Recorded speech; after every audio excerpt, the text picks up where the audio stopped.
I'd like to present the tactical blending solution from Geovia. Tactical blending is a solution that optimizes the additive materials for a industrial minerals operation, especially a cement quarry. I'm going to take a minute to describe the problem. So in a cement quarry, it's very common to purchase uh, third-party materials to supplement the material coming out of the quarry itself. The reason for this is they need to ensure that the material is of consistent quality when arriving to the mill or plant. And they use third-party materials to address shortcomings in the quality of the product coming out of the quarry. Now, the mining sequence really does determine what material comes out of the quarry, and that in turn determines the quantity and quality of the third-party materials required to make up for quality deficiencies. And several of the mining parameters can be adjusted, okay, so as to optimize the mining sequence within the quarry. So the problem then becomes this: which combination of mining parameters and third-party materials will provide an acceptable schedule with the minimum additive costs? That really is the problem that we are trying to solve. So let's have a look at the project in question. And it's quite simple. It's a single quarry sending um, a couple different materials to a few different places. The most important part here is that raw material goes to a raw product stockpile, but can also go directly to a plant. So the stockpile is used for blending purposes. Okay. So the issue with third-party materials is as follows. It is very common to have multiple suppliers of third-party materials. And every supplier is going to give um, a certain cost or price. It's also going to give a certain quality of material. Now, the quarry can pick and choose which material to purchase from which vendor. And they would pick and choose this according to whatever the shortcoming, quality shortcoming of the material coming out of the quarry is. So, for example, um, we can pick on in any given scheduling period um, material from an uh, aluminum material provider, silica, a mixed provider, or an iron provider. All of those are sort of necessary to supplement the material coming out of the quarry. But the issue is which is the best combination of these additive stockpiles. In this demonstration, there are up to 12 stockpiles, 3 for aluminum, 3 for silica, 3 for mix, and 3 for iron. So is this the best combination of stockpiles that helps me to address the quality shortcomings on a period by period basis of material coming out of the quarry? Or is this the best combination? Or is this? And not only that, but this combination, the optimum combination of additive stockpiles, in combination with the optimum combination of scheduling parameters such as mining direction, block size, um, mining rate, etc. So over and above the additive stockpiles, we have other scheduling parameters that we can adjust.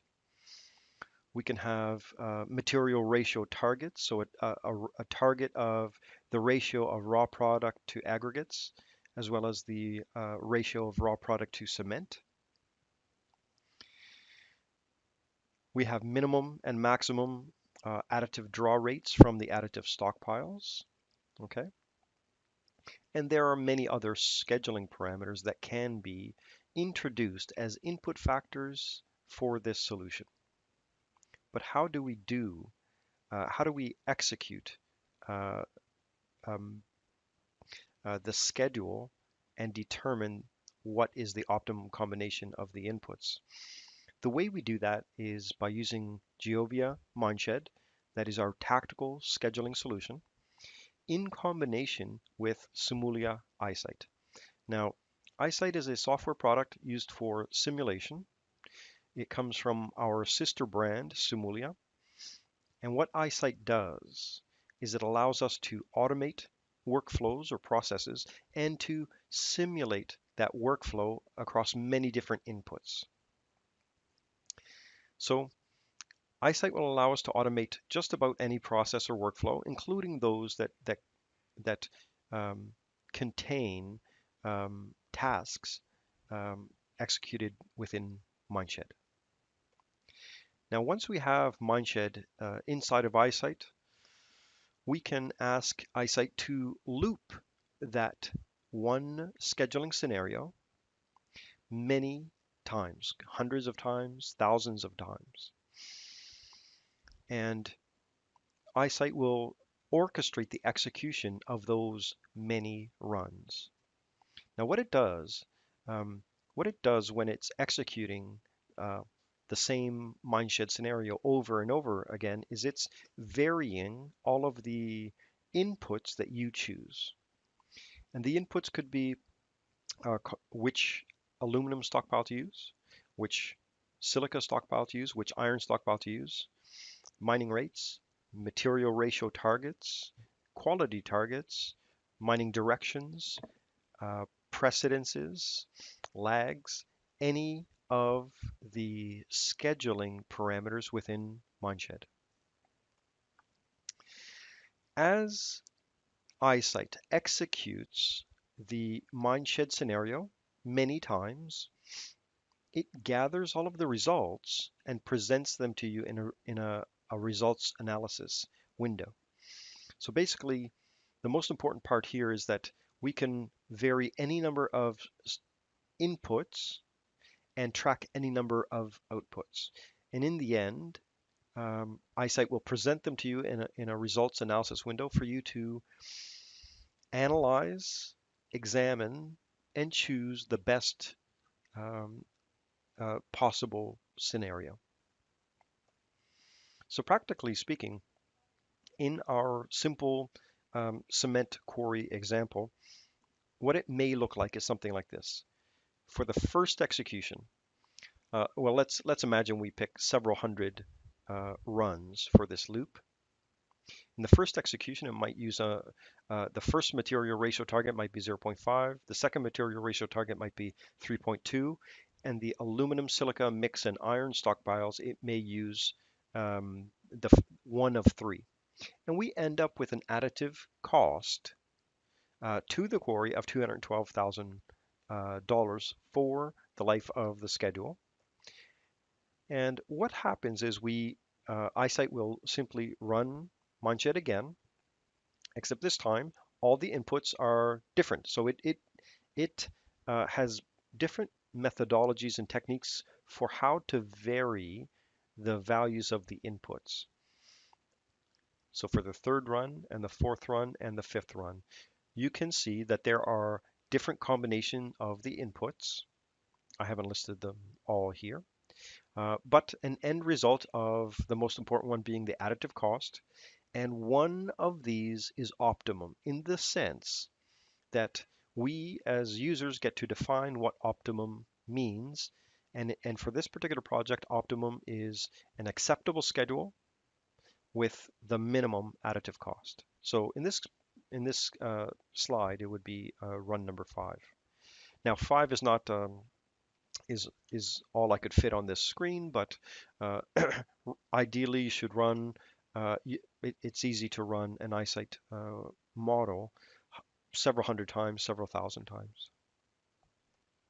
So in the end, what iSight presents to us in the results analysis window is something like the image I have on the screen here. In tabular form, every single run is a line, and the columns constitute all of the inputs and all of the outputs. Um, the one in green is the one with a minimum additive cost. And eyesight will not dictate that this one has to be the optimum. It is simply pointing out what is optimum according to your own defined optimization criteria.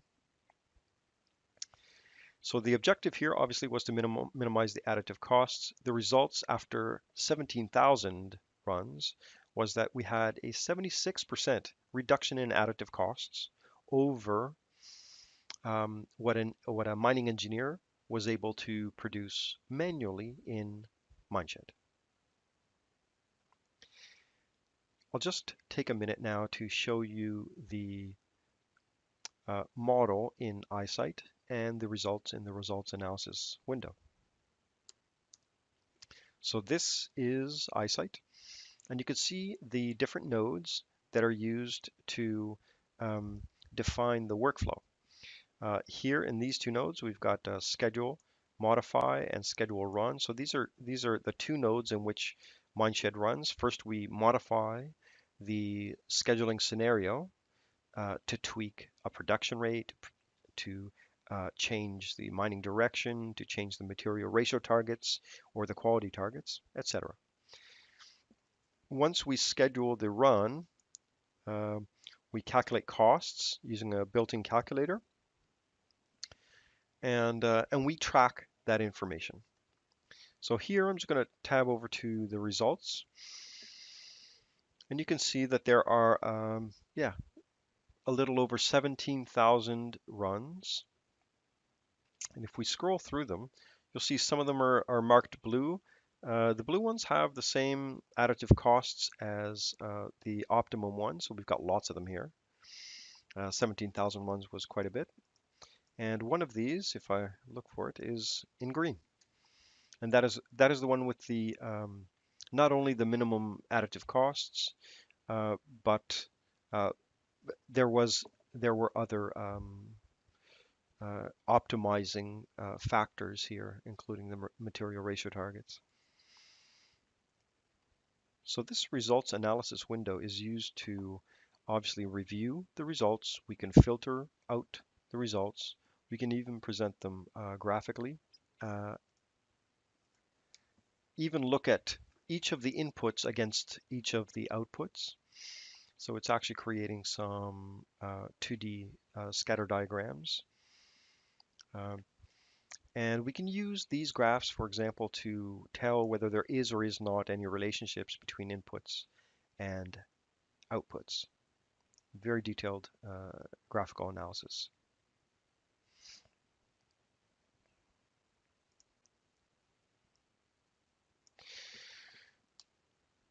And that is it for tactical blending.